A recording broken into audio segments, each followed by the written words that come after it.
Olá, que bom estarmos juntos mais uma vez. Graça, paz, saúde, alegria e prosperidade sobre você, sobre sua casa, sobre cada um de nós. Então vamos retomar a leitura da primeira carta aos Coríntios, capítulo 12. Ontem foi muito bom falar sobre mais alguns dons espirituais. E hoje nós vamos ver a metáfora que Paulo usa sobre do corpo humano para representar os dons dentro de uma igreja, como que ele funciona dentro do ambiente, né, congregacional. E você é o nosso convidado. Então, assim, para quem está chegando, por favor, não desanime, se esforce.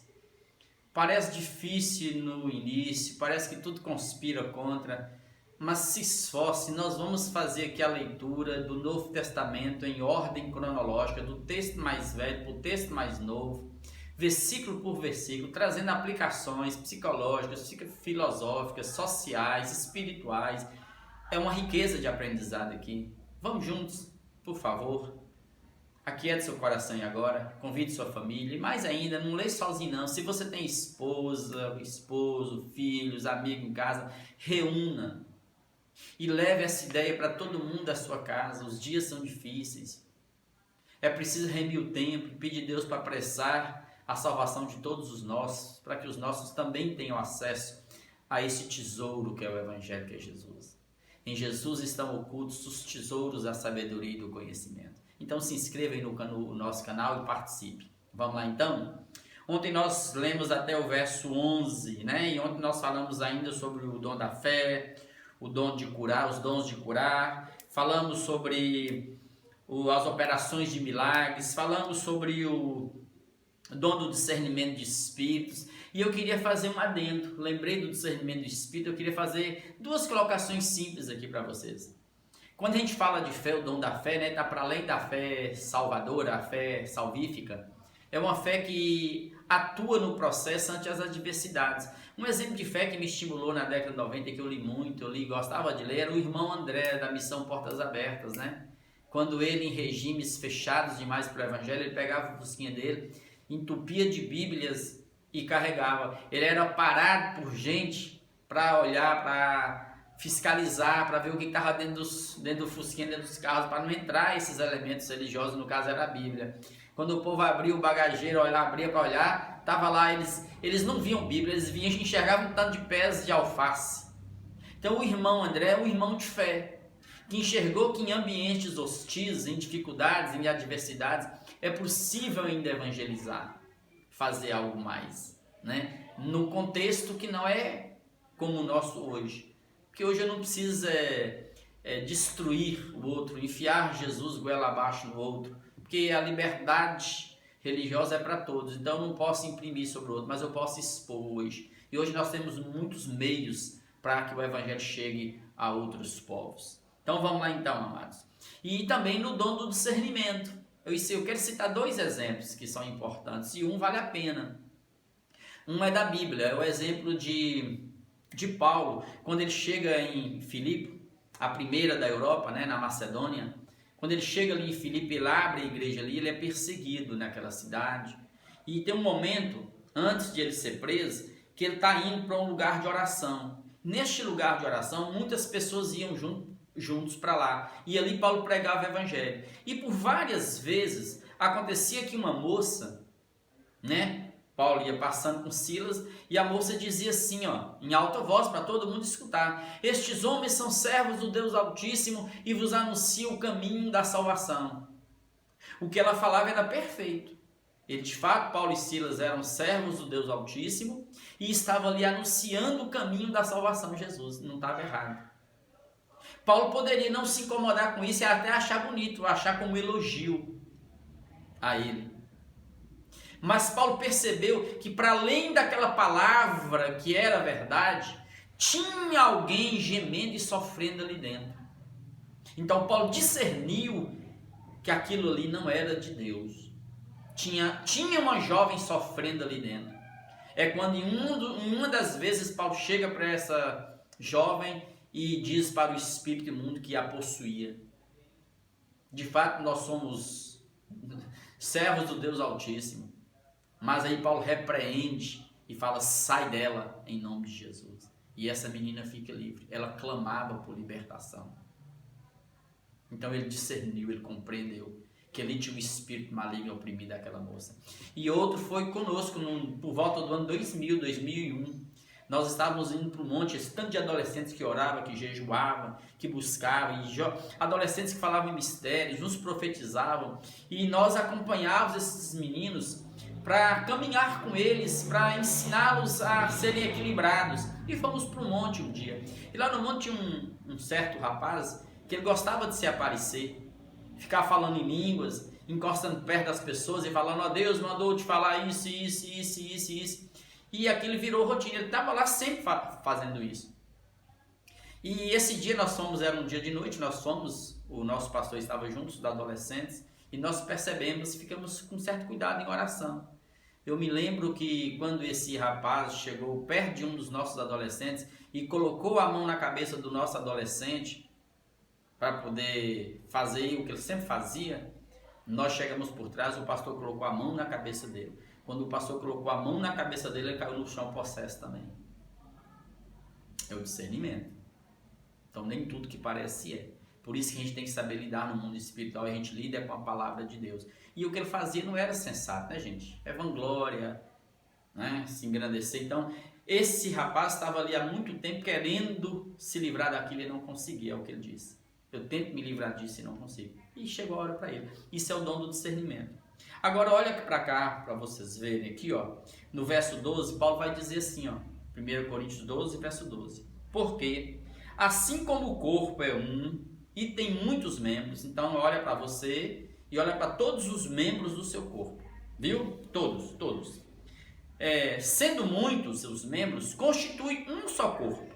Assim também com respeito a Cristo. Todos somos um corpo. Pois em um só Espírito, ele está dizendo, no Espírito Santo, todos nós fomos batizados em um corpo. Grava. Então, batizado com o Espírito Santo não é falar em língua, porque lá todos não falavam em língua. Mas Paulo está dizendo que todos nós fomos batizados com o Espírito Santo em um só corpo. Quer judeus, quer gregos, quer escravos, quer livres. E a todos nós foi dado beber de um só Espírito. Então, Paulo já está igualando todo mundo no corpo, colocando a importância de cada um e dizendo que nesse corpo, dentro do ambiente onde Jesus é o cabeça, é o mestre, é o Senhor, ele nos salvou e nos uniu, ali dentro não pode ter preconceitos, divisões, seja de cor, de pele, posição social, nível cultural, questões financeiras, né? Seja status, emprego, não importa. Posição, o que cada um faz dentro do ambiente da igreja, não pode haver separação. Todos são muito, todos são importantes. Não tem um membro do meu corpo que é insignificante. É o que Paulo vai mostrar. Então grava, aplica isso aí. Ele está usando uma metáfora aqui do corpo. Verso 14. Porque também o corpo não é um só membro, mas muitos membros, é óbvio. Você já sabe. Se o pé disser, né, todo nervosinho lá, iradinho e não aceitando o dom do outro, né? Porque não sou mão, não sou do corpo, nem por isso deixa de ser.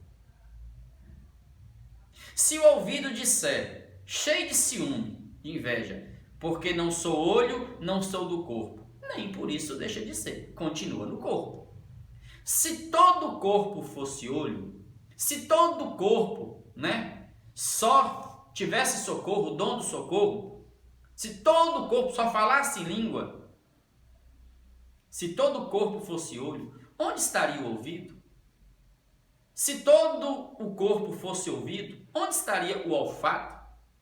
Mas Deus dispôs os membros, colocando cada um deles no corpo, como lhe aprouve. E olha a perfeição desse corpo. Vai estudar esse corpo. Externamente, internamente, olha para a mente, olha a complexidade. O homem é o limite. O que tem de absurdo para o lado de fora, tem para o lado de dentro. Coisas dentro de nós, na nossa mente, em tudo que o ser humano jamais vai chegar para estudar, gente. E Deus fez tudo como lhe aprouve, perfeito. Então, cada coisa do meu corpo, desde o pelo, desde uma junta, desde um dedinho, tudo tem uma função no Verso 19. Se todos, porém, fossem um só membro, onde estaria o corpo? Se todo mundo fosse mão, cadê o corpo? Se todo mundo fosse pé. Então não dá para o pé gritar aqui para a mão, ó. Não gosto de você não. Eu não sou mão, então você não é pé, então você não é do corpo. A mão continua sendo o corpo do mesmo jeito. O certo, verso 20, é que há muitos membros, mas um só corpo. E como é simples entender isso? Perceber a diversidade. E nessa diversidade tem que haver unidade. E a unidade só acontece em torno do Evangelho. Como está lá em João 17, nós já lemos aqui em algum dos vídeos nossos aí. Não podem os olhos dizer à mão, não precisamos de ti. Tá vendo? Divisão, desprezo. Olha para você ver. Você vê o irmãozinho, tá? Eu sou o olho, rico, poderoso, né? Cartão postal da pessoa. Não pode humilhar, entre aspas, o dedinho da mão. Não, ninguém nem te enxerga. É isso que estava acontecendo entre eles. Aqueles que tinham os dons, entre aspas, mais nobres, mais que geram status quo, que é mais espetacular, que chamava a atenção, esses começavam a fazer de conta que nem existia aquele que fazia uso da misericórdia com o irmãozinho, que tinha o dom do socorro, aquele que administrava, aquele que governava, aquele que interpretava. Não, esses não tinham significado. Aí, ó. Não preciso de ti. Nem ainda a cabeça pode dizer aos pés, não preciso de vós. Verso 22. Pelo contrário, os membros do corpo que parecem ser mais fracos são necessários. Imagina eu tirar agora o tornozelo. Como é que eu vou andar? Imagina eu tirar minha mão. Como é que eu vou tocar, pegar as coisas? Se eu tirar os pelos do meu corpo, como é que eu vou me proteger assim, assado? Amados, a gente tem que cair a ficha, né?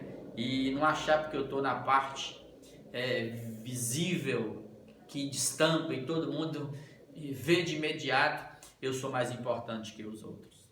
Verso 23. E os membros do corpo e os irmãos da igreja que nos parecem menos dignos, em função de estarem mais escondidinhos lá no cantinho deles, né? Irmãos que exercem o ministério de oração, oram por você, acorda de madrugada, Deus levanta, ele não dorme, ele ora, ninguém sabe que ele está orando, mas sua vida está sendo abençoada. E você olha para aquele irmãozinho e fala assim, essa velhinha desdentadinha aí não vale nada não. Esse irmãozinho velho aí é que fica, olha, nem trabalha, isso não serve para nada dentro da igreja não. Você não imagina que ele é que está te mantendo de pé para você conseguir fazer isso que você acha que é importante.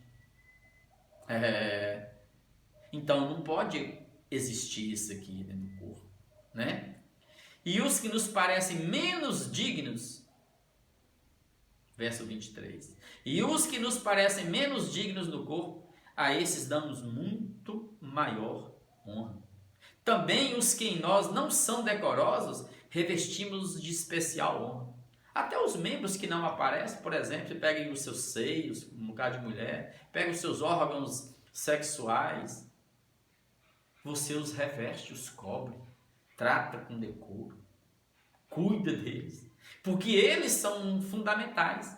Então, e ninguém vê, e são vitais para a preservação da espécie humana. Pena que com a chegada da engenharia genética, isso está para além, isso não precisa mais. O mundo está ficando desfigurado, né? Mas o corpo cada membro, até aquele que ninguém vê, é importante.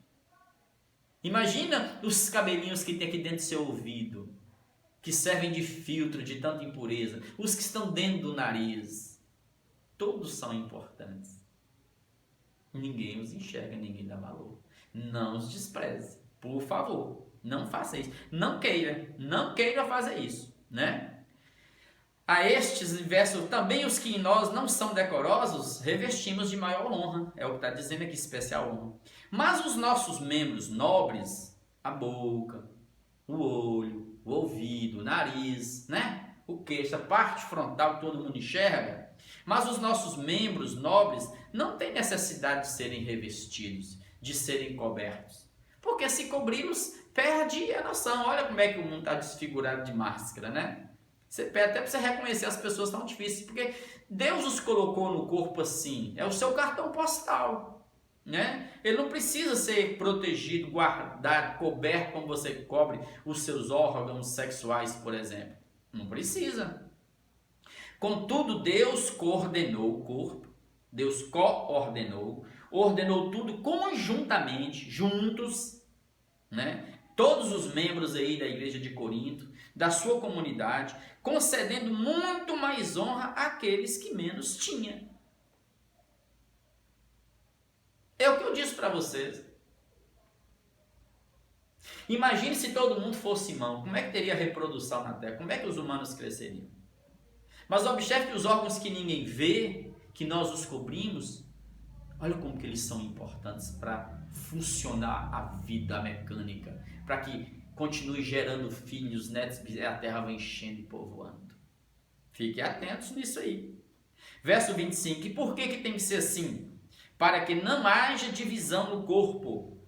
Não pode ter divisão, divisão é do cão. Então, Paulo aqui agora vai mostrar para eles, através da metáfora do corpo, que aquilo que acontece entre eles, desde o capítulo 1, Paulo vai falando da divisão, da meninice deles, Paulo está dizendo, faz isso cair por terra, porque Deus derrama o Espírito dele sobre quem ele quiser. Deus dá dons ao dedinho do pé, ao dedinho da mão, Deus dá dons ao seu joelho, ao seu tornozelo, Deus dá dons a todos os membros da igreja. Ou seja, Paulo está mostrando de forma diferente, através da metáfora do corpo, a profecia de Joel. Que nos últimos dias Deus derramaria do Espírito dele sobre toda a carne, vossos filhos, filhas, servos, servas, jovens, velhos, todos receberiam do Espírito de Deus. Então Paulo está usando uma metáfora tremenda, e isso é poderoso demais. E eu sei que está todo mundo entendendo. Isso é para acabar em nós a soberba, a jactância, em achar que nós somos mais importantes que o outro. Não, amados. Eu estou aqui para servir. O dom é para vocês. Observe que para mim fazer tudo isso aqui, ó. E observe que eu estou fazendo tudo isso aqui porque foi Deus que me impulsionou para isso. Porque de mim mesmo eu não estaria aqui. Se não fosse, entre aspas, a pandemia, eu não estaria aqui agora. Com esse ring light aqui que meu filho me deu de presente. Com esse iPhonezinho que minha irmã me deu uns 4 anos atrás. Não estaria aqui não. Então eu não estou aqui com nenhum interesse financeiro, de ser líder de uma igreja, de montar, não. Eu estou apenas exercendo o dom que Deus me deu. E eu quero fazer isso de graça. Servir a cada um de vocês em amor. Cuidar do coraçãozinho de cada um de vocês. Com essa palavra que nós estamos lendo aqui. Isso é dom. Isso é servir. E aí faz a gente cair a ficha. Eu não vou ter ciúme de quem está perto de mim e que vai chegar aqui e que vai levantar outro pregando, profetizando, falando em língua. Eu acho até bonito. Algumas vezes que os irmãos falaram em língua aqui na segunda-feira aqui em casa, eu ainda faço questão de colocar a mão para trás, mas silêncio. Silêncio para quê? Para que todo mundo preste atenção naquela irmãzinha, naquele irmãozinho que está falando em línguas. Como já aconteceu aqui em casa. E para que todo mundo percebesse, sentisse o momento e se Deus quisesse falar algo mais, alguém interpretasse. Mas a reunião, o foco é Jesus, a palavra. Nada além. Nós não temos mais nada a acrescentar, amados. A profecia é Jesus, é a palavra. Acabou. Está aqui, ó. Verso 25, né? Para que não haja divisão no corpo. Então acaba a divisão, a meninice. Somos integrados um com o outro. Pelo contrário, cooperem os membros do corpo, os irmãos, com igual cuidado em favor uns dos outros. É o cuidado que a gente tem, como eu disse com o pastor que me visitou, o pastor Josimar que me visitou. Se é pastor, dispõe a servir. Esse momento de dificuldade, cuida. Nós somos chamados para pastorear. E a gente faz isso sem esperar nada em troca. E eu faço isso com essa certeza de que todas as minhas necessidades são supridas no Senhor. E eu quero fazer isso no coração seu, de todo o meu amor, todo o meu coração, toda a minha vontade. Eu quero te servir no seu coração. É assim que tem que ser. É como a Bíblia diz, amados. É nessa simplicidade que o Evangelho flui. Então não precisa muita filosofia, muita psicologia, não. O Evangelho tem de tudo. Não tem ninguém ensinando nada novo aqui não, gente, na Terra. Palavras de otimismo, Você vai perceber que o que os filósofos falam, oh meu Deus, está tudo aqui. Jesus é tudo, amado. É a chave de tudo, é Jesus, né? Para que não haja divisão no corpo, pelo contrário, coopere os membros com igual cuidado em favor uns dos outros. Grave essa palavra e passe a cuidar do outro. Não pense em você. Na verdade, eu sou o terceiro, eu sou o quarto. Primeiro Deus, depois o irmão, depois isso, depois aquilo. Eu venho lá em quarto, quinto, sexto lugar. De maneira que, se um membro sofre, todos sofrem com ele. Machuca a unha do dedinho para você ver. Você vai chorar. Se um irmão sofre, todos sofrem com ele. Se o irmão está de luto, todo mundo está de luto com ele. Se um deles é honrado, com ele todos se regozijam. Quando o irmão está em alegria, todos se alegram. É o que Paulo fala na carta aos Romanos.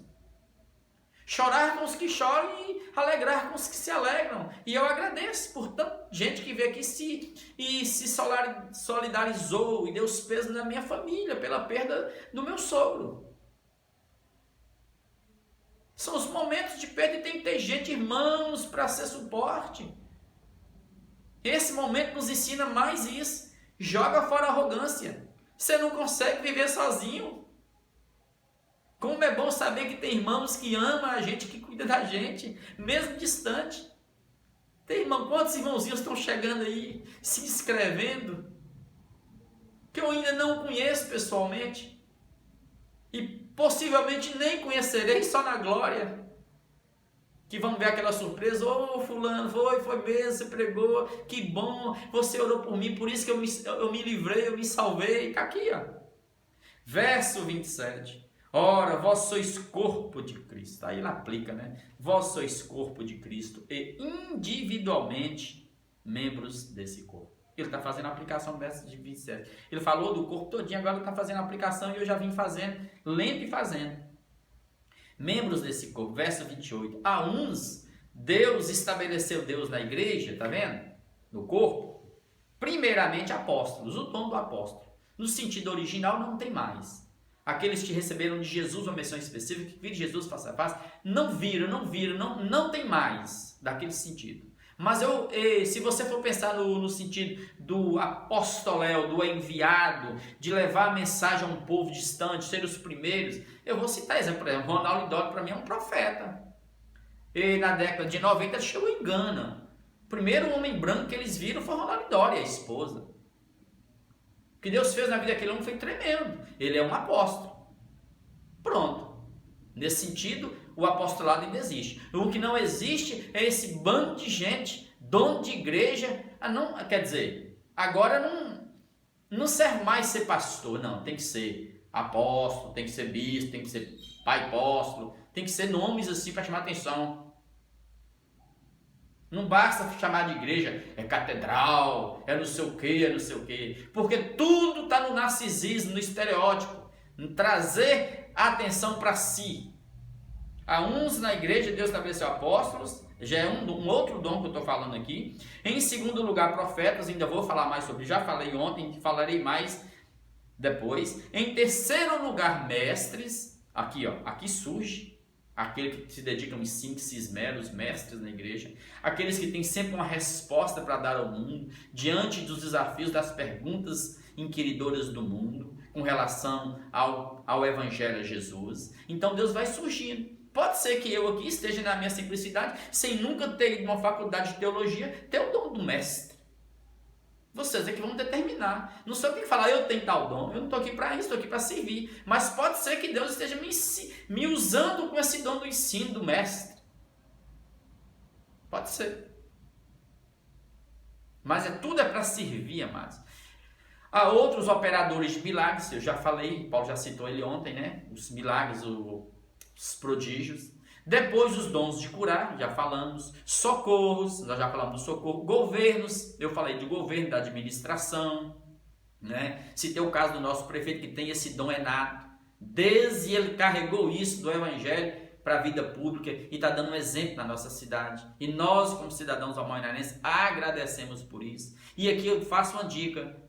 Sempre que formos eleger líderes, pense nisso. Ah, não é porque é médico, advogado, é isso, é gente boa, serve para administrar, nem sempre. Para gerir uma cidade tem que ter dom. Então, se você quer gerir uma obra pública, uma cidade, uma nação, faça um curso de administração. Pronto.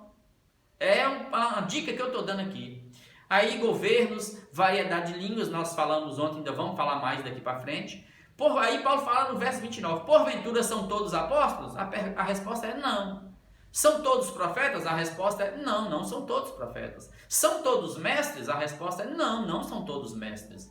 Ou operadores de milagres? Não. Tem todos o dom de curar? Todos curam dentro da igreja? Não. Falam todos em outras línguas? Não. Interpretam as línguas todos? Não. É como ele usou a metáfora do corpo. Todos são mão? Todos são pé? Todos? Não. Cada um é um. Tá claro. Então, falar em língua, tá vendo aqui, ó? Todos falam em línguas? Variedade de línguas? Não. Ou significa, se você está no... Todos os irmãos aí são batizados com o Espírito Santo e todos falam em língua? Não. Porque o dom é do Espírito, ele dá a quem quiser, de acordo com o crescimento, visando a edificação da igreja. Não sou eu que escolho, eu busco os dons.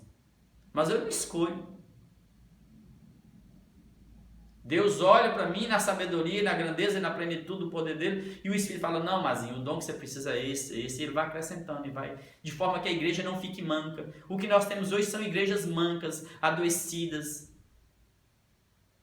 que perderam a noção da administração, do zelo, da decência, da ordem. Igrejas que querem ser empresas, onde é o seu líder que aparece, não é o evangelho, não é a palavra, onde o comércio fala mais alto, onde o narcisismo está presente, onde a disputa, a inveja cresceu, onde não tem amor, não tem graça, onde dons como discernimento, dons como socorro, a bondade, né, o contribuir, a misericórdia, não tem significado. Você não vê na igreja, você não vê ninguém indo para o monte orar, pedir a Deus para o dom de contribuir, o dom de socorrer o necessitado, o dom da misericórdia, não. Todo mundo faz a fila indo para o monte, mas Deus, oh Deus, eu quero falar em língua, oh Deus, eu quero falar, não. Todo mundo quer ser profeta na vida do outro. Todo mundo acha bonito demais, poderoso. Ô, meu irmão, Deus me revelou, Deus mandou-me te dizer que Ele vai te dar um esposo, que Ele vai te dar um esposo, que você vai ficar rico. Eu conheço gente que é homenária, que está hoje surtado, com problemas mentais, porque ouviram profecias desse tipo que nunca se cumpriu, porque nunca procedeu de Deus, sempre do coração humano. Olha a profecia que não vem de Deus, que não é conforme Jesus, o Evangelho mata as pessoas. E tem gente fazendo, aí ó, tem gente fazendo uma viagem para São Paulo agora, achando que foi Deus que mandou ir. Não, foi o dinheiro dele. Ah, mas foi não, Deus não mandou nada disso, você que foi lá e comprou e foi. Verso 31, para encerrar. Entretanto, Paulo está dizendo, procurai com zelo, zelote, dedicação, seriedade, cuidado, diligência. Procure com zelo. E eu estou falando agora para mim e para você fazer isso daqui para frente. Porque nesses dias a gente vai precisar desenvolver os dons nossos para servir no coração das pessoas. Entretanto, irmãos, são muitos os membros e Deus está disponível. A lista de dons não está fechada aqui no Novo Testamento, não. Tem muitos dons para o Espírito de distribuir nas nossas vidas. Entretanto, procurai com zelo, com seriedade, tá vendo? Com cuidado, com dignidade, com diligência, os melhores dons. Os melhores dons são o que me faz melhor que o outro, mais poderoso.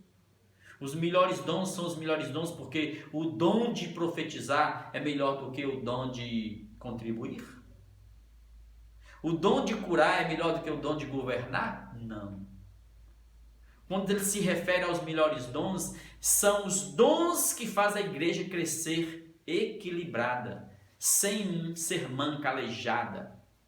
Só todo mundo falando em língua, e vira aquela bagunça, só a igreja fechando, a igreja dividindo, rachando, por quê? Porque não tem equilíbrio, não tem amor com cuidado, não tem caridade, não tem bondade, não tem governo, não tem administração, não tem disciplina.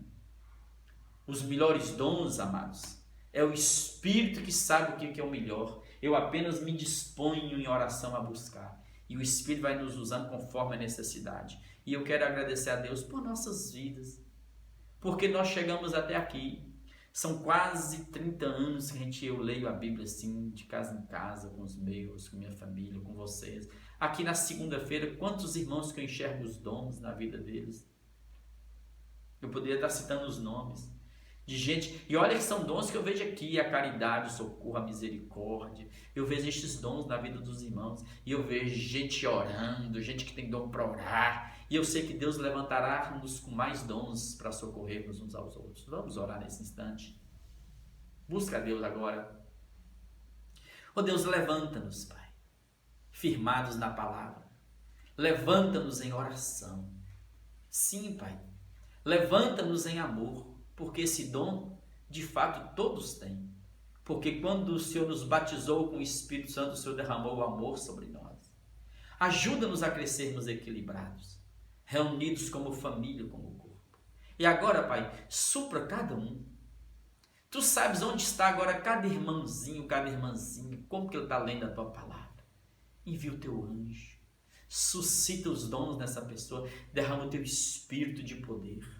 E dá-nos nesses dias discernimentos, visões, sonhos proféticos, Pai. A palavra profética. Oh Deus, dê-nos, Pai, o dom da misericórdia. Sim, Pai, o dom da contribuição, do socorro. Ajuda-nos, Pai, a governarmos a nós mesmos e aqueles que estão próximos de nós como igreja. Supra as necessidades. Levanta gente com cura divina, gente falando em mistérios, interpretando. Levanta gente evangelizando, pastoreando. Levanta missionários. Abençoa, Pai, os médicos, para que eles sejam médicos de corpo e de alma, que eles enxerguem para além daquela doença tópica, eles enxerguem a alma, a necessidade maior da pessoa. Guarde os irmãos todos que estão, Pai, lidando com a saúde, guarde todos que estão trabalhando em hospitais, supra, guarda os nossos filhos, para que eles não se desequilibrem, oh Deus, e que nesses dias que se sucedem, nós, Pai, caminhemos equilibrados, com a mente organizada, com a emoção no Senhor. Cura, Pai. E agora, mais uma vez, Pai, sopra o Teu vento nos quatro cantos. Visite esse hospital, esse leito, esse que está entubado. Essa casa, Pai, que está com um enfermo. Toca o corpo. Tira toda enfermidade do sangue, dos ossos, da carne, do coração. Livra, Pai. Toca essa alma que está ansiosa, angustiada. Pacifica. Toca essa mente, Pai, que está, oh Deus, disfuncionada nesse instante. Faz com que o aparelho psíquico dessa pessoa funcione organizadamente, Pai. Cura, Pai. E ajuda-nos a servirmos uns aos outros em amor. É assim que nós oramos gratos, em nome de Jesus. Amém, amém e amém.